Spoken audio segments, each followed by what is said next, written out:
Welcome to Bridging the Gap to Connections, the talk show, where we begin by sharing your stories and spotlighting your shine. Hey, welcome back to Bridging the Gap to Connections. And today I want to talk about, obviously, we're on Thursdays. It's Therapeutic Thursdays. So I want to really bring in today a little bit more. Last week I talked about some breath work and chakra clearing. So I want to talk more about those things today. And I was going to do some techniques, but today I think I just want to do a little bit of history lesson. A few things that actually begin to help us to understand what is our chakra system. How do we look at the inner part of our system and know what that system actually entails of? If you haven't done any chakra work or gone and learned any Sanskrit or looking to the traditional techniques, healing, and things that are out into the Eastern Society for healing modalities, you may not know anything about your chakra system, Reiki, energy, and healing. So I figured that maybe a basics to understanding the region in which your body, each section of these things are. I want you to know that the one I'm giving today is just the basic core pieces that of information from the crown to the root, and the root to the crown is all I'm going to be working on. From below up and up down, we're going to work on just understanding, identifying, and learning what it is. What is the root chakra? The root chakra is, and I took a breath work course, a 5D breath work, and so I am just taking from the system that I'm actually really acquainted with, but also from the knowledge of other things. The crown, which is right here, the crown. So like if I was going to put into the crown, oh, I got a piece of paper stuck to my elbow. So here's the crown, right? We've got a crown. This is the piece above us, right? We have a crown. When we set upon us the crown, we also have the space within us that is the location on top of the head. The crown represents the states of higher consciousness and divine connection. It is the bridge to the cosmos. It is the space in which we are, that is our connector point. So regardless of your religious connection, what I want to say is, so for those Christians out there that are going to be listening to me, I want you to understand that as a Christian, I know that you know that the Father sits on the throne, and from his own, it comes down into who we are, right? From above, so below, it comes through onto his own. So we have a power that comes in from Christ, right? The seat, the holy seat in heaven, the heavenly space, the cosmos, the source, where all things begin and end, no matter what language we speak, no matter where it comes from, we all know that there's something higher, a higher part of who we are. So when we come into understanding our crown is actually a space in which that flow begins to enter into who we are, which is an energy that flows from source into us. It's where knowledge comes. It's where connections are made. It is how things flow together from source to us so that we have a deeper connection, a deeper root understanding. Why is there a root? So that we can actually connect to it. But right now we're talking about the crown. The crown also not only is the connector point, however, what does it do? It is a space where we can bring in and release those things that are critical, judgmental,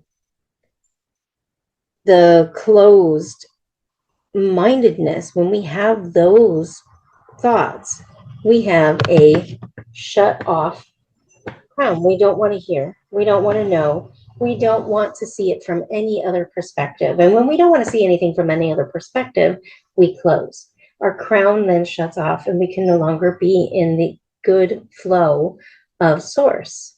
So, what we want to do is get balance. We want to bring in that balance and open up that space, right? Like last week, we were bringing everything into balance, as above, so below. We brought in and realized that there is a sound also that goes with it.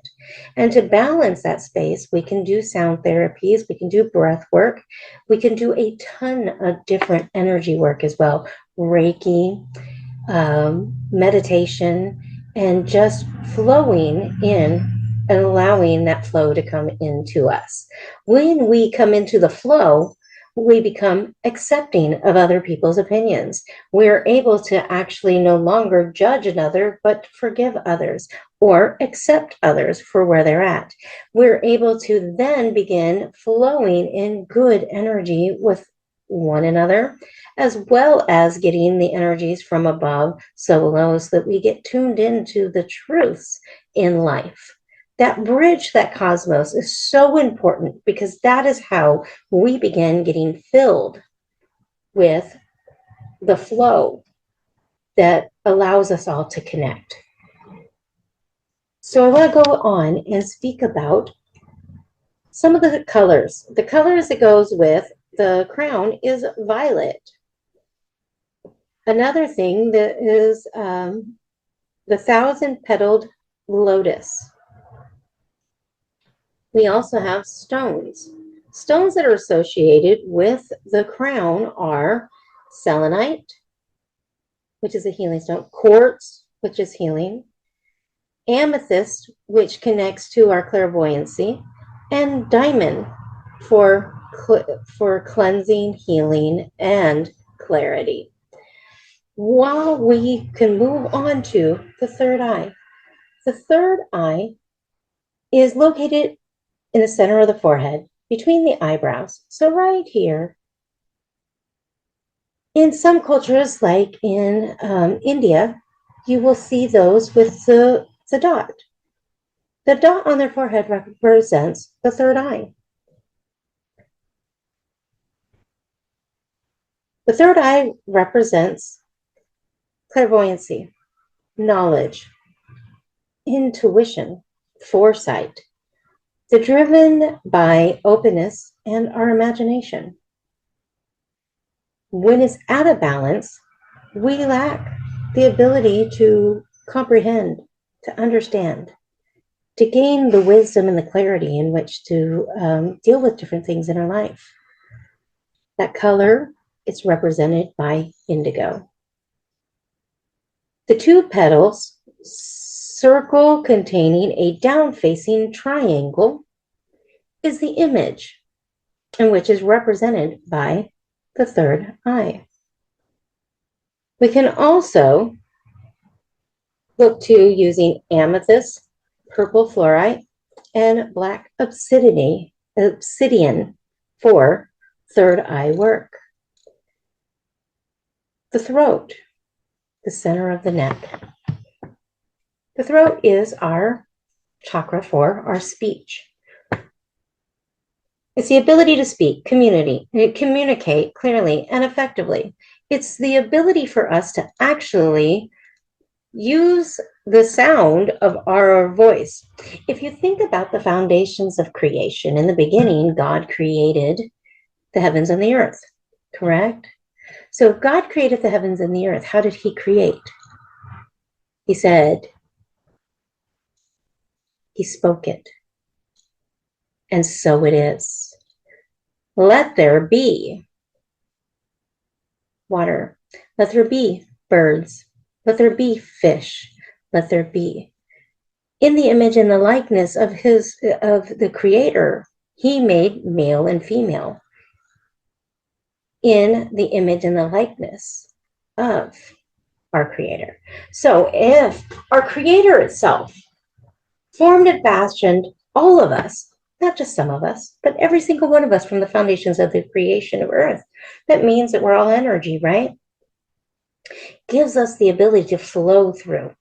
And always, like if you look at a timeline, the energies are flowing in and out of the timeline wherever it is necessary at any point. Does that mean that I'm always Darla? No, the energy that lives within me is always, from the beginning to the end, cannot be made and cannot be destroyed. It was all done at one time. So if that energy from the beginnings of the foundations of creation, when it was formed and fashioned for the very first time, will be forevermore, because it cannot be destroyed. In that, what we got to remember is our voice is so powerful that even the stars at the end of all the universes resonate and vibrate at the very sound of each one of our voices. So even if we have a small voice and are afraid to use it, or if we have a big voice and are ready to speak out and tell the world everything, no matter where you're at on that spectrum, that star vibrates off in the distance of all the galaxies. You got to remember, voice is power. The resonance of the sound going forth creates. What we speak about, we bring about.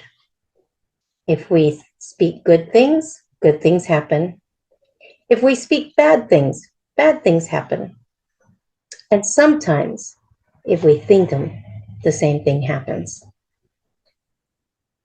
One of the things that holds us is, let's think back to the Aramaic language. They had abracadabra. Abracadabra, its meaning is to bring to life through speech. I don't know if that's the actual translation, but it is very similar to what I just said. So I don't want to quote it as being that is what it is and have anyone come back and say, oh, no, that's not it. I want you to understand that it is the power to speak. It is the life of the spoken word. So regardless of whether or not that word abracadabra means what exactly I said, it means the power behind what I said. It means that we do have life and death on the tip of our tongue. So if I'm speaking life into someone, imagine if I had a house plant in front of me, and I came out every day and said to that house plant, you are amazing, keep growing, and sang to it, gave it love, gave it water, gave it nutrients for the soil, and enriched it every day with positivity, with sound frequencies, with all the love that I could possibly give to that flower or that plant. What is that plant going to do? It's going to continue to thrive.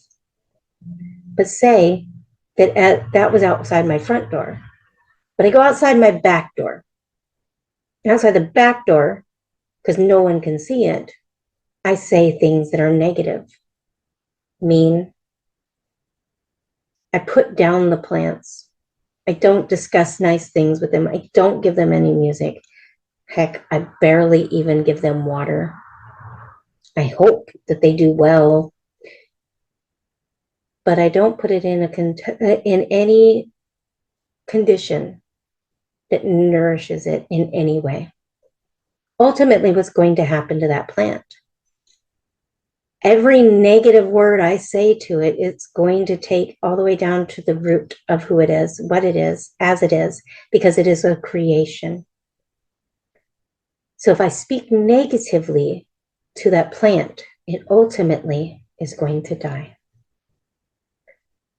I cannot neglect the plant and speak ill of the plant and expect it to thrive. The same is true to what we do to ourselves each and every day.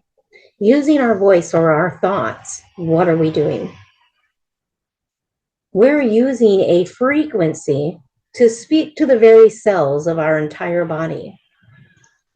Isn't it time we start speaking life and life more abundantly to those cells? And remembering that the words that we say to others and the things that we do to others stay in alignment with that.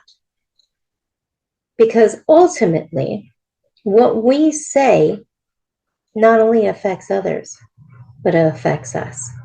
If I told myself negative constructs every day, I would probably live a very negative world.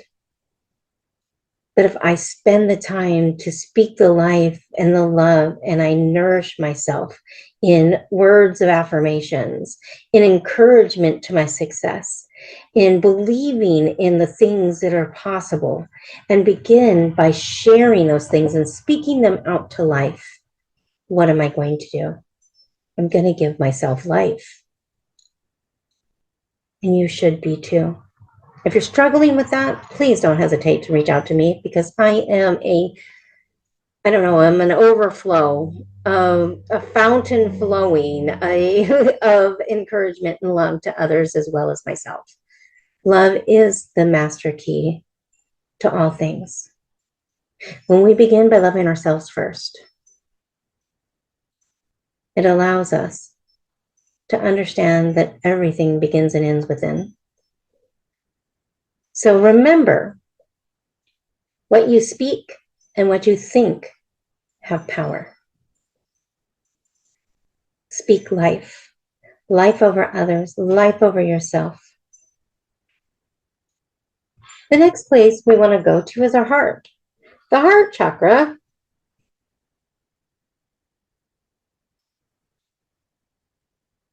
I'm going to go back.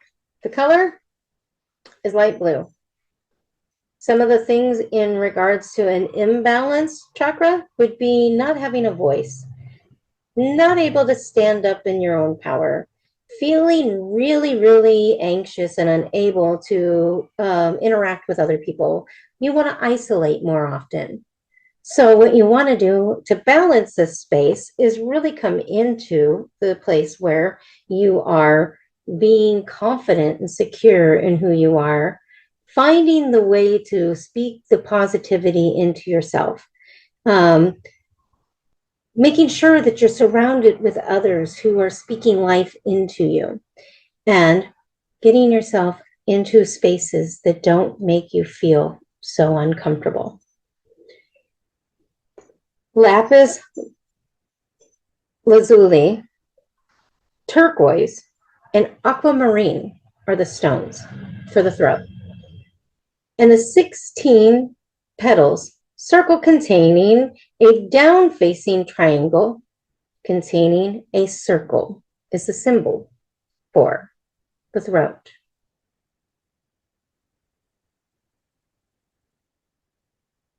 Our heart chakra is in the center of our chest.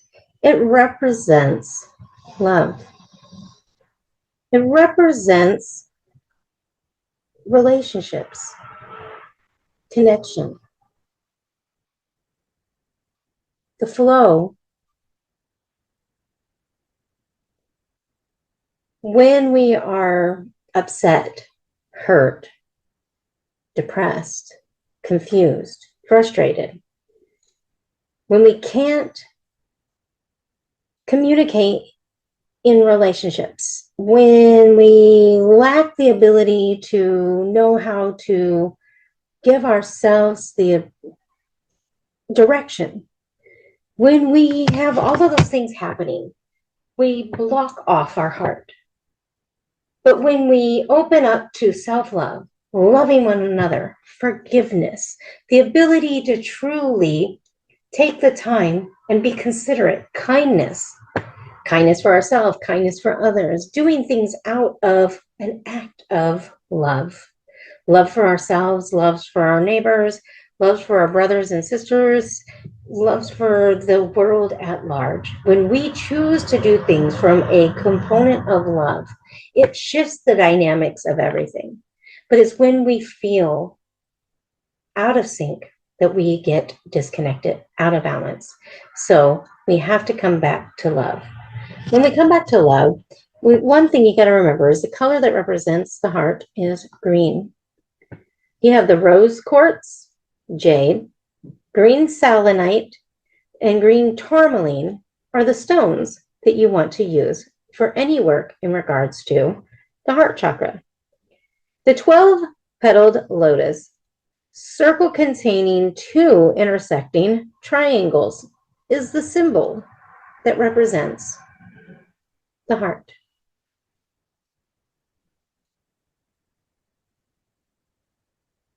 When I'm through, I got a couple more to go, a few more.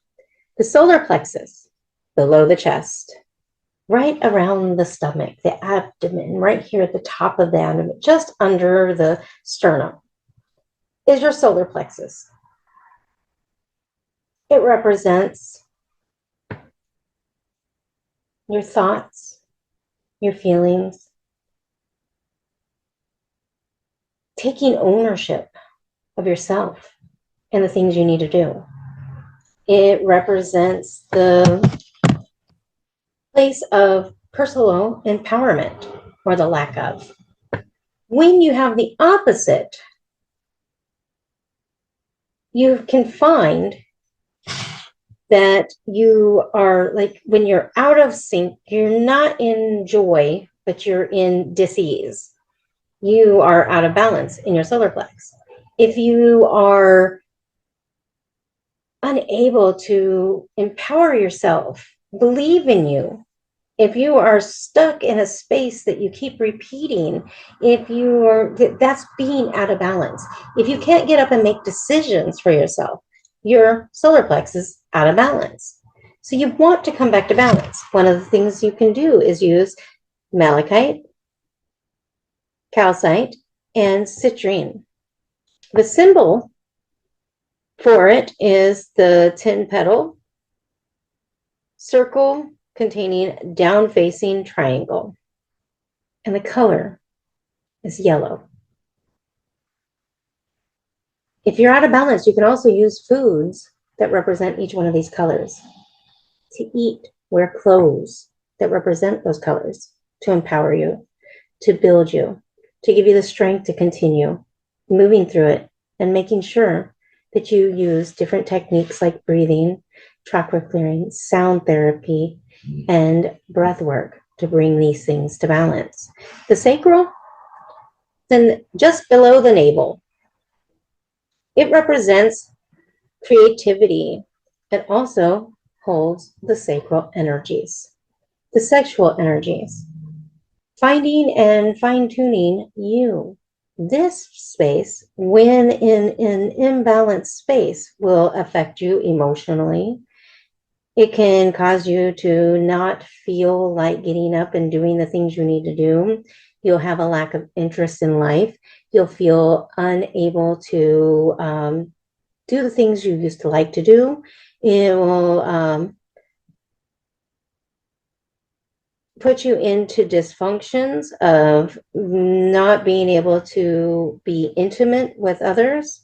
It may put you into habits that cause you to be addicted to specific habits.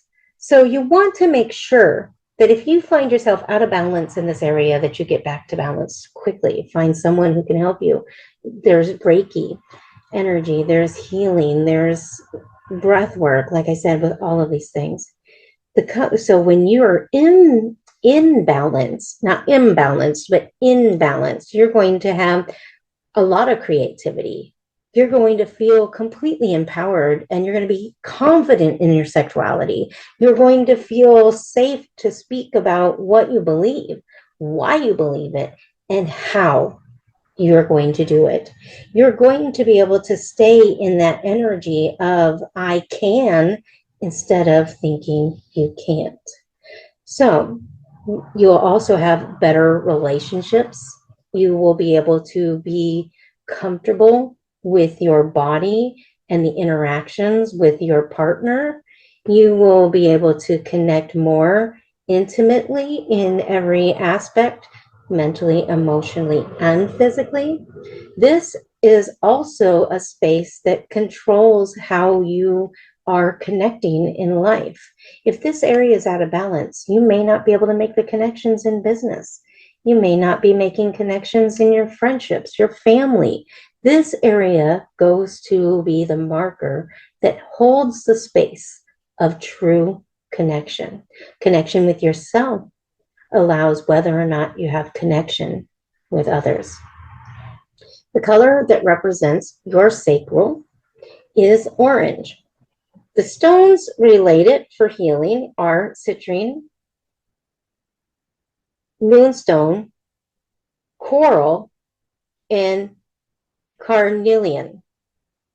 The symbol is a six-petal circle containing a crescent moon. And we finally get to the root. This is at the base of the spine, just right there near that tailbone. The safety, security, stability, the foundation, the part of us that is the floor of us. The floor to us is really controls the connection, the connectivity to us into the space around us. Our root helps us to balance out our energies, keep things in proper flow. When this gets out of balance, we have anxiety, fear, irritation. Things are constantly disrupting our system and our circumstances and causing us to feel completely out of balance. How do we bring this back? Well, one, we can do the energies and the work through Reiki, breath work, sound therapy, and everything. So the same thing goes for all our system. However, we've got the red for the color. It represents, is the stones are bloodstone, tiger's eye, hematite, fire agate, and black tourmaline. It is a 4 red petal square with a down-facing triangle for the symbology for it. Now I want to go ahead and move back up or back down, either way. What we're going to do is we're going to go ahead and talk about the sound associated with each one. With the root, we have lum. Lum.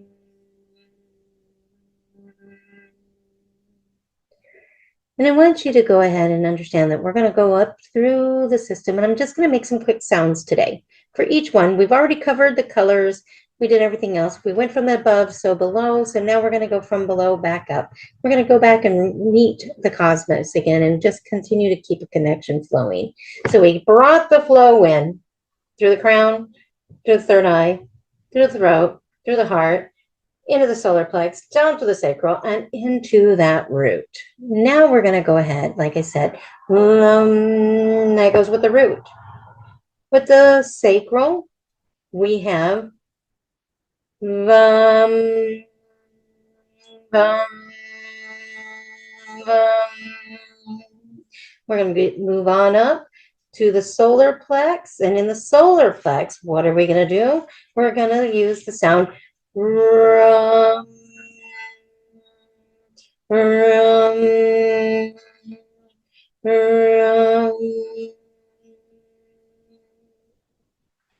Now we're going to move on up to the heart, which is yum.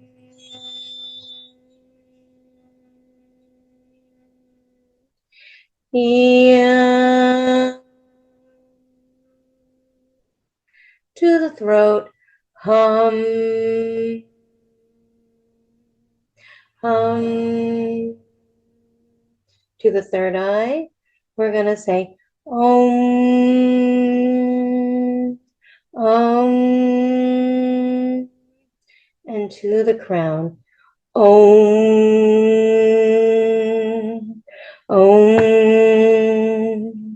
bringing us back to the bridge and allowing us to connect back to source, from source down below and low back to source. It's always an ever-flowing energy, as above, so below, flowing in and through us at every given moment. When you find yourself out of balance in those areas that make you feel disconnected, the lower vibrations of the energy spectrum, remember, you are the one that can change it. You can begin by shifting yourself. If you want to learn more, don't hesitate to message me, because I would love to take you through a couple techniques. This is Therapeutic Thursdays with Darla on Bridging the Gap to Connections. Bye for now.